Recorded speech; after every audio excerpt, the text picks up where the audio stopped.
Today, in the United States, federal regulations require all device manufacturers to report adverse events from ECT. But machine makers rarely ever comply.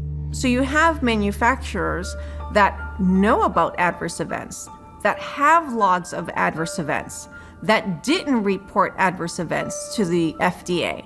And the FDA has done very little to actually enforce those regulations. And when they do report, it has taken as long as 17 years.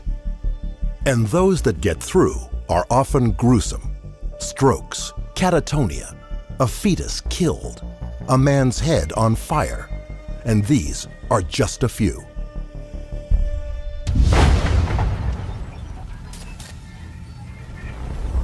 My husband Jose Topete had ECT. They told us what a great thing it was and how it was going to help our family and help Jose.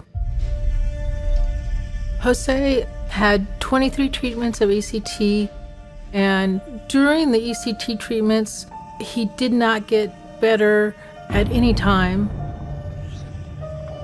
In fact, he had a breakdown at one time after the first week of ECT. We didn't realize that his whole memory was gone until after ECT was over.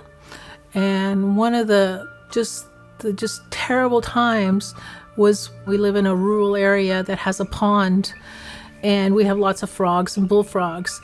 Well, we heard the frogs making a lot of racket, and Jose said, "What's that noise?" And we said, "Oh, it's just the frogs." And he said, "What's a frog?" He doesn't know his parents. He doesn't know his siblings.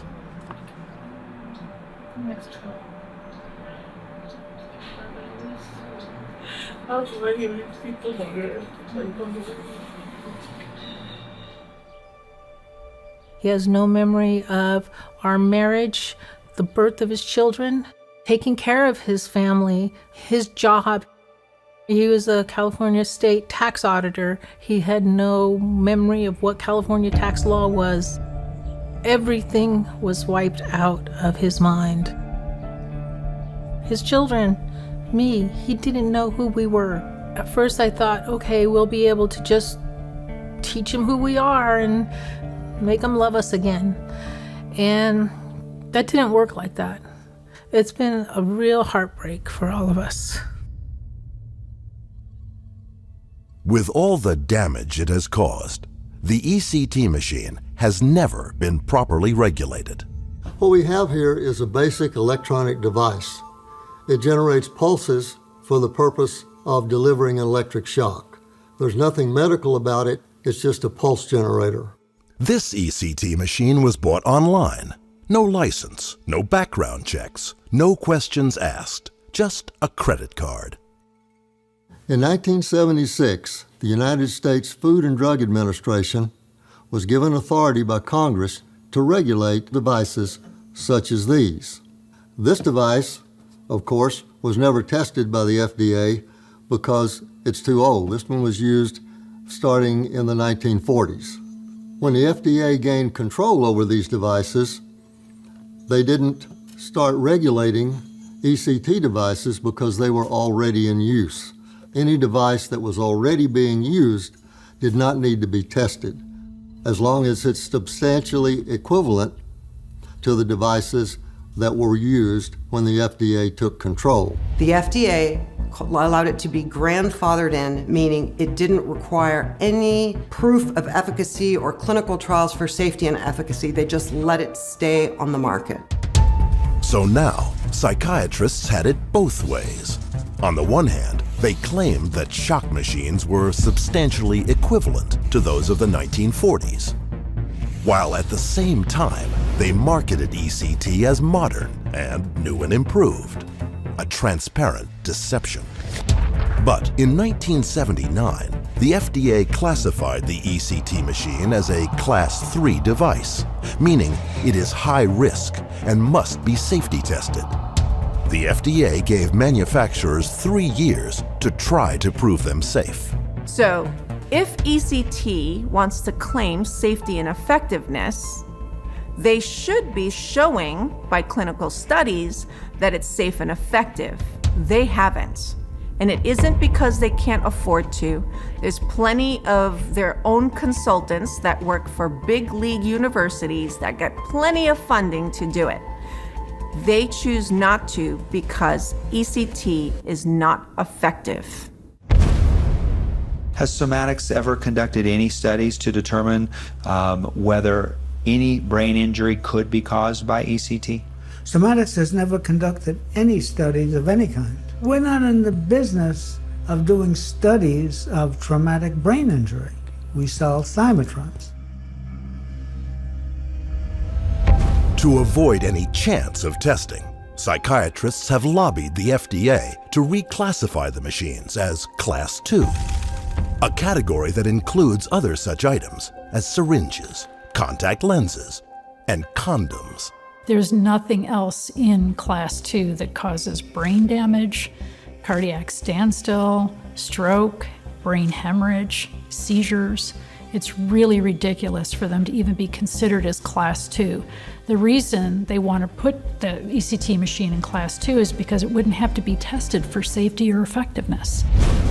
Due to public outcry, the FDA scheduled a hearing to determine the validity of reclassification. ECT survivors flew to Washington to testify.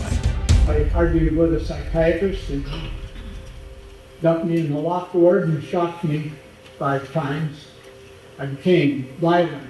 I tore my nails off, dragged him under the door. And he said after 5 times, he said, sometimes they don't help. I had over 80 shock treatments. And yes, they called them maintenance treatments, but I don't remember my wedding day. I don't remember my husband putting a ring on my finger. When I was given an IQ test a few months after the ECT and asked the population of the United States, I answered 1,000. When he asked me to guess again, I answered 2,000. I remember having no idea where to find the answer in my head. The advisory panel largely agreed that ECT machines should remain in Class 3 and undergo safety testing. But the FDA, represented by Jeffrey Shuren and his colleague Malvina Edelman, ignored the panel's recommendations and broadened the use of the ECT machine as a Class 2 device. 3,000 submissions were sent into the Food and Drug Administration talking about the destructiveness of electroshock. The FDA and the APA and other psychiatrists want to make ECT more broadly available, despite the fact that all these people are saying no, despite tens of thousands of people saying electroshock is damaging, that it can actually kill you, that it destroys their life. I recently started ECT treatments, electroconvulsive therapy. I was supposed to have one today, but I went ahead and canceled it. Because I'm stupid now. Or I'm definitely not as smart as I used to be. Spent a lot of time and money on education because I wanted to be smart. And I was smart. I don't remember anything anymore. Right now, this is my life.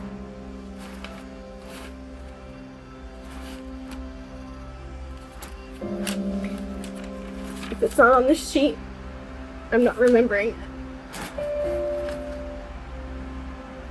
When it came to ECT, it was out of sheer desperation. And I didn't research it. And I just trusted. And now that I'm where I am, I don't have the brain capacity to research it.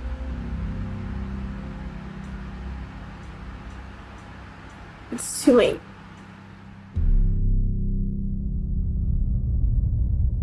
Psychiatrists and ECT machine makers are well aware of the damage they create. So why do they keep doing it?